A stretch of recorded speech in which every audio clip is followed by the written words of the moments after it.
Welcome to the deep dive, everyone.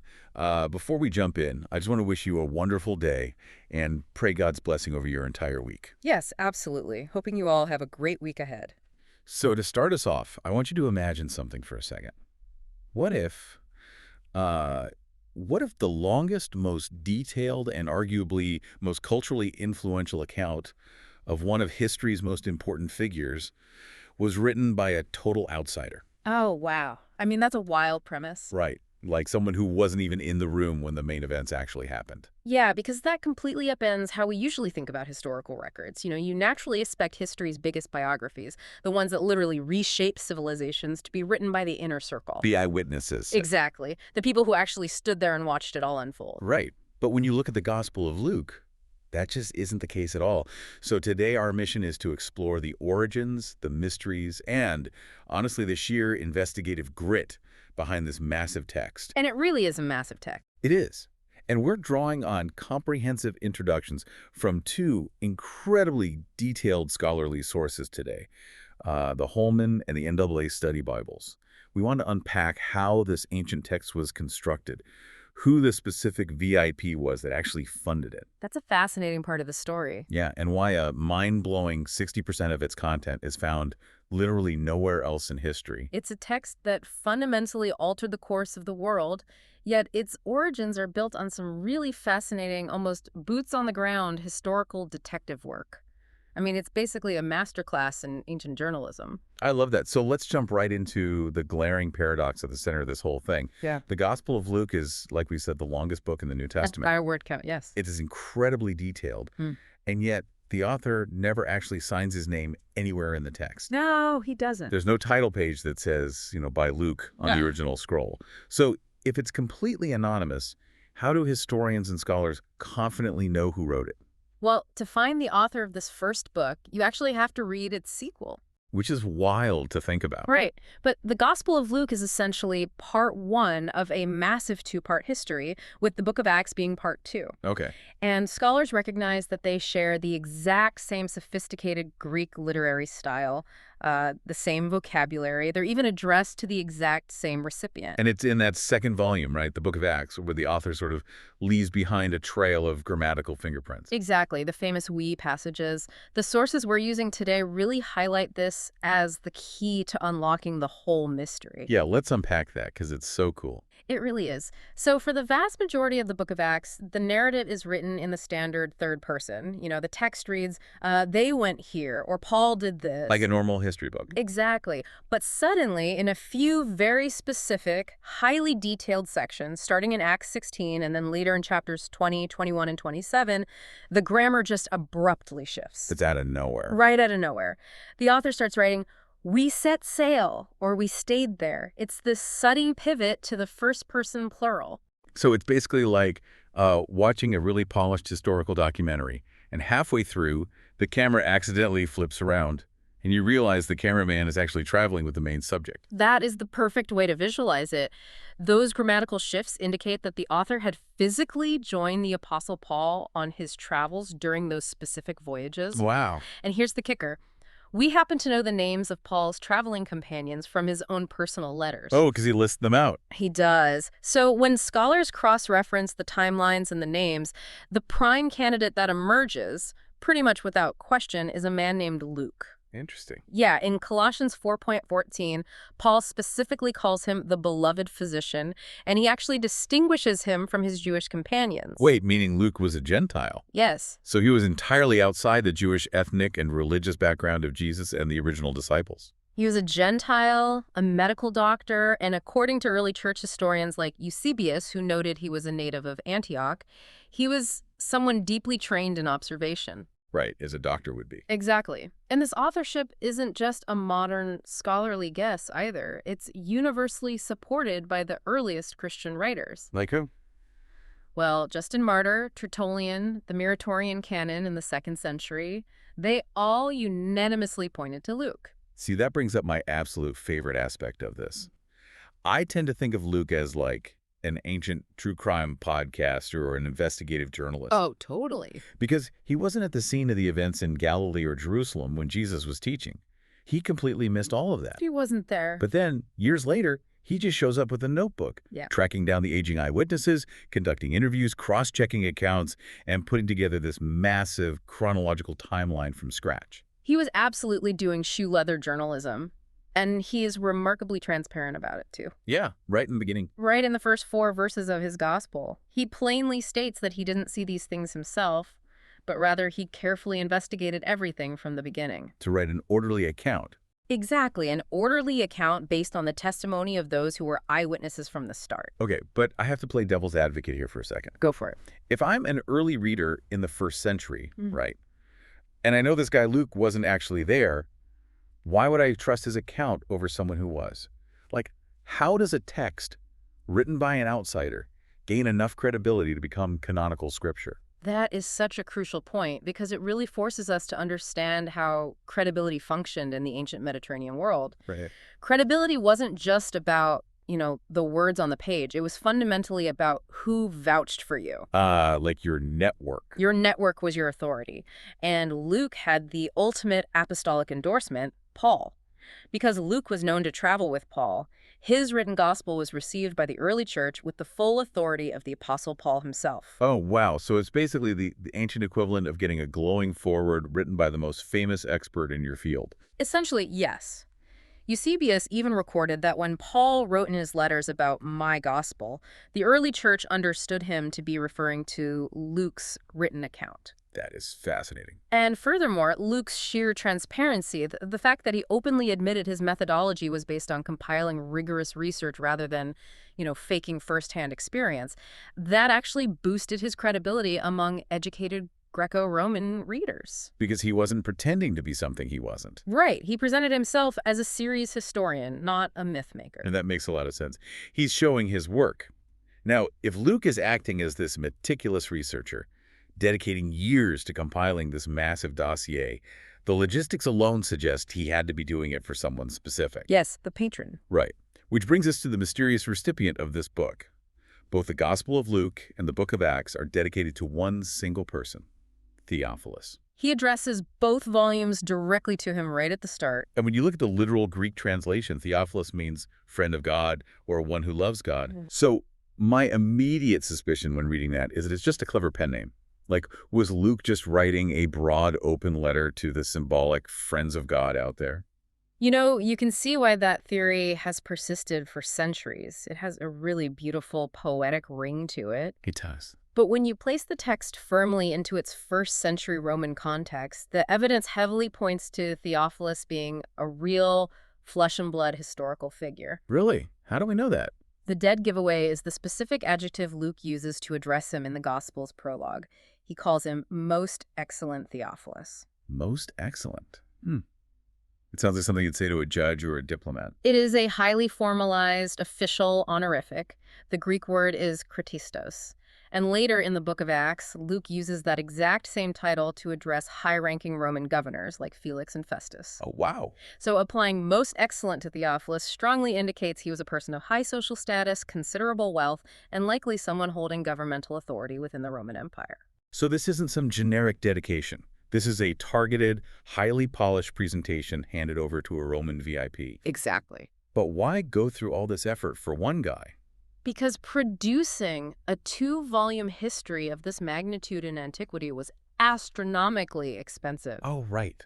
The materials alone. Yeah. You have to account for the cost of vast amounts of papyrus, the expense of travel to interview these eyewitnesses, and the hiring of professional scribes.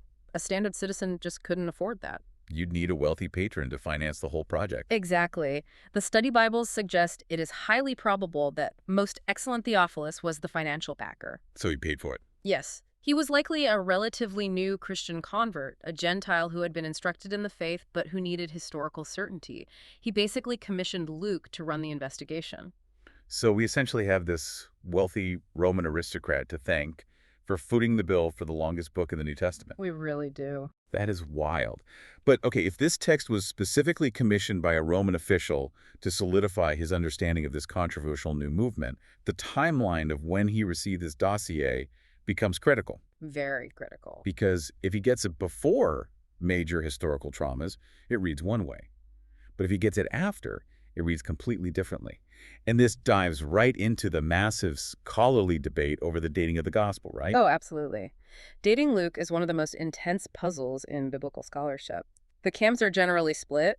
One side argues for an early date, like in the early 60s AD, while the other side pushes it much later into the 70s or 80s AD. And the key to unlocking this timeline isn't actually what Luke wrote down, but the massive, glaring historical events he completely left out. Right. To accurately date the Gospel of Luke, you have to look at the final page of its sequel. Remember, Luke and Acts are a package deal. Right, part 1 and part 2. And the book of Acts ends with a jarring cliffhanger.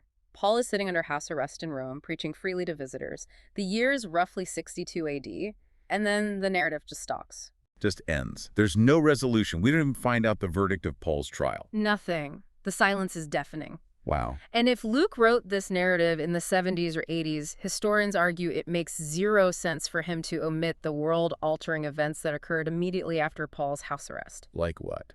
Well, in 65 AD, Emperor Nero blamed Christians for the Great Fire of Rome, launching a horrific, bloody persecution. And Luke doesn't mention it. Not at all. Why is there no mention of that trauma? And then, between 64 and 67 AD, Paul himself was executed in Rome. Right. If Luke was Paul's devoted companion and biographer, how could he possibly write a definitive history of the early church and leave out the martyrdom of his own mentor? It defies literary logic. It makes no sense. Exactly. But beyond that, the biggest omission is the destruction of Jerusalem. In 70 AD, the Roman army besieged the city and completely leveled the Jewish temple. Which was huge. For the Jewish world and the early Christian movement, this was an apocalyptic, paradigm-shifting event. Yet, throughout Luke and Acts, the temple is written about as if it's still standing and functioning normally. You know, I look at it like watching a comprehensive 6-part documentary series about Abraham Lincoln. Oh, I like this analogy. Right. You watch all these episodes detailing his life, and the final episode just ends in early April 1865. Lincoln is sitting in the White House, looking forward to his second term, and the screen just fades to black. Yeah. It never mentions Ford's Theater. It never mentions the assassination at all. If you watch that, your immediate logical deduction would be, oh, well, the filmmaker must have finished editing this project right before the assassination actually happened. That analogy perfectly captures the argument for the early dating. The complete omission of Nero's persecution, Paul's death, and the fall of Jerusalem strongly suggests to many scholars that Luke finished writing his 2 volumes in the early 60s, while Paul was still under house arrest before the world completely fell apart. Okay, so if Luke is writing this relatively early, and he's conducting this independent journalism, tracking down sources that the other gospel writers like Matthew and Mark never spoke to, the resulting material has to be totally unique. It absolutely is. Scholars actually refer to this as the 60% rule. 60%. Nearly 60% of the material in the Gospel of Luke is entirely exclusive to his account. That is more than half the book. Yeah. So if you remove Luke's specific notebook from history, what exactly do we lose? We lose an immense amount of our cultural and theological bedrock. The Holman and NOBA sources highlight several distinctive portions. Without Luke, we lose the detailed narrative of the births of both John the Baptist and Jesus. Wait, really? Yeah, the vivid scenes of the angels, the shepherds in the fields, Mary's visit to Elizabeth, that is all exclusive to Luke's research. So the entire cultural concept of the Christmas nativity scene essentially hangs on the investigative curiosity of this one Gentile doctor. Yes, it does. He also provides the only biblical glimpse into the childhood of Jesus, the story of a 12-year-old Jesus debating scholars in the temple. Right, right. But perhaps most significantly, we would lose some of the most famous teachings in human history. Without Luke, there is no parable of the Good Samaritan. Wow. There is no parable of the Prodigal Son. That is, I mean, those 2 stories alone form the foundation of Western literature regarding forgiveness, neighborly love, and charity. Exactly. It is wild to realize they only exist in the historical record because Luke bothered to ask the right questions to the right people. He also gives us deeply moving post-resurrection appearances, like the disciples walking on the road to Emmaus, and he provides the only gospel description of Jesus actually ascending into heaven. You know, as I review these sources, it becomes incredibly clear that this 60% isn't just random trivia he collected. Luke is intentionally curating these specific interviews to craft a very deliberate and honestly somewhat shocking message. Yes, he has a very clear theological agenda. Right. The study Bibles emphasize a major theme running through Luke's gospel called the Great Reversal. Essentially, Luke seems to be advocating for a complete upending of the first-century social hierarchy. He really does. He is constantly telling the rich they are in grave danger, while elevating the absolute outcasts of society. You've hit on the theological core of Luke's writing there. The great reversal is the concept that the arrival of Jesus flipped the world's value system completely upside down. Upside down. The proud are brought low, and the humble are exalted. The first become last. Luke features fierce, uncompromising warnings against the dangers of wealth, illustrating how it chokes the seed of spiritual life and blinds people to the needs of their neighbors. And in a Roman world that practically worshipped wealth and power and viewed the poor with actual disgust, that is a radically subversive message. Highly subversive. Look at the heroes of his exclusive stories. They aren't the religious elite. They are the poor. They are women, who are featured far more prominently and respectfully in Luke than in other ancient texts. Much more. They are Samaritans, who were deeply despised by the Jewish establishment. They are the corrupt, marginalized tax collectors like Zacchaeus. Right. Luke goes out of his way to demonstrate that the grace of God bypasses the self-righteous elite and lands directly on the marginalized and the broken. It is a profound subversion of the power structures of his day. Okay, but I have a massive problem with this logic. Uh-oh. Lay it on me. Let's go back to his audience. You're telling me Luke is pitching this document to most excellent Theophilus, a wealthy, powerful Roman aristocrat, while the text itself constantly slams the rich and elevates the poor. It's a bold move. Right. And beyond that, how do you possibly pitch a movement as harmless to a Roman official when its central founder was literally executed by the Roman state for treason? Yeah, the optics are not great. That seems like an impossible PR spin. Wouldn't Theophilus read this and immediately view Christians as political revolutionaries who needed to be crushed? That tension is exactly what makes Luke a masterclass in diplomacy. Because at the very same time he is preaching this radical social reversal, he is simultaneously executing a brilliant legal defense campaign. A legal defense campaign. Yes, to prove to Rome that Christianity is not a political or military threat to the empire. How does he possibly reconcile those two things? By meticulously documenting the official Roman legal record. Oh! Right. Whenever a Roman official interacts with Jesus or the early church leaders in Luke's account, Luke highlights their verdicts of innocence. Clever. Extremely clever. He goes out of his way to record that Pontius Pilate, the Roman governor, repeatedly declared Jesus innocent of political rebellion. He notes that Herod Antipas found him innocent. Right. He makes sure to include the Roman centurion at the cross, declaring Jesus to be a righteous man. So he's leveraging Rome's own authorities to make his case. Precisely. And he carries this right through the book of Acts. Time and time again, when Paul is accused of causing riots, Luke shows Roman magistrates stepping in, examining the facts, and concluding that these Christians are debating theology, not breaking Roman law. Wow. Luke is effectively saying to Theophilus, look at the official Roman record. Your own governors and judges have audited this movement and found us absolutely harmless to the state. He's assuring Theophilus that he doesn't need to fear an uprising. But there's another layer to this that the sources bring up regarding how the Christians themselves were behaving. There's this concept called the delay of the Perugia. What is that, and why does it matter to Luke's Roman PR campaign? Well, Perugia is the Greek term for the second coming of Christ. And in the very early days of the church, there was a widespread apocalyptic panic. Many believers thought Jesus was returning immediately, like next week. Oh, right. And if you think the sky is going to crack open on Tuesday, you're not exactly planning for the future. Exactly. You might quit your job, stop paying taxes, and generally become a pretty disruptive citizen. That is exactly what was happening in some places. It was creating social instability, which Rome hated above all else. So Luke steps in to recalibrate their entire psychological worldview. How so? Through his curation of Jesus' teachings, Luke clarifies that there is a defined intermediate period between the resurrection and the final return of Christ. He essentially tells the early Christians, Jesus is not coming back tomorrow. Settle in. He shifts them from short-term apocalyptic panic to long-term civic planning. Yes. He provides the theological framework for long-term existence. Because the return is delayed, believers need to figure out how to live righteously in the present. That makes total sense. They need to manage their wealth generously, care for the poor, build communities, and importantly, exist peacefully as good citizens within the Roman Empire for the long haul. It grounds their theology in practical sociology. It's incredible to step back and look at the sheer scope of what this author accomplished.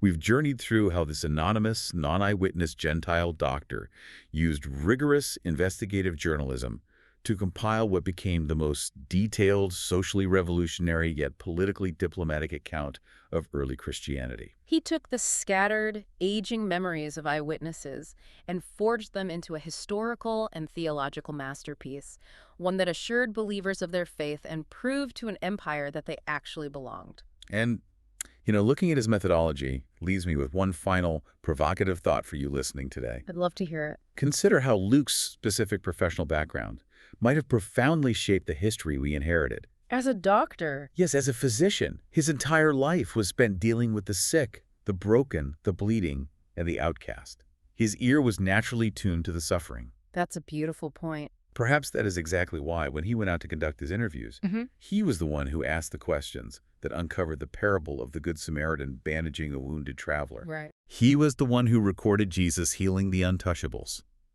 If it weren't for this one outsider's specific curiosities and medical empathy, our world's understanding of this history and its focus on the marginalized would be completely different. It's a profound reminder that the unique lens through which we view the world determines the truths we are able to uncover. Absolutely. So as you go about your week, I encourage you to think about how your own unique background, your profession, and your experiences shape the questions you ask and the realities you see. Thank you so much for taking this deep dive with us today. May God bless all of you as you head out into your week. Goodbye, everyone.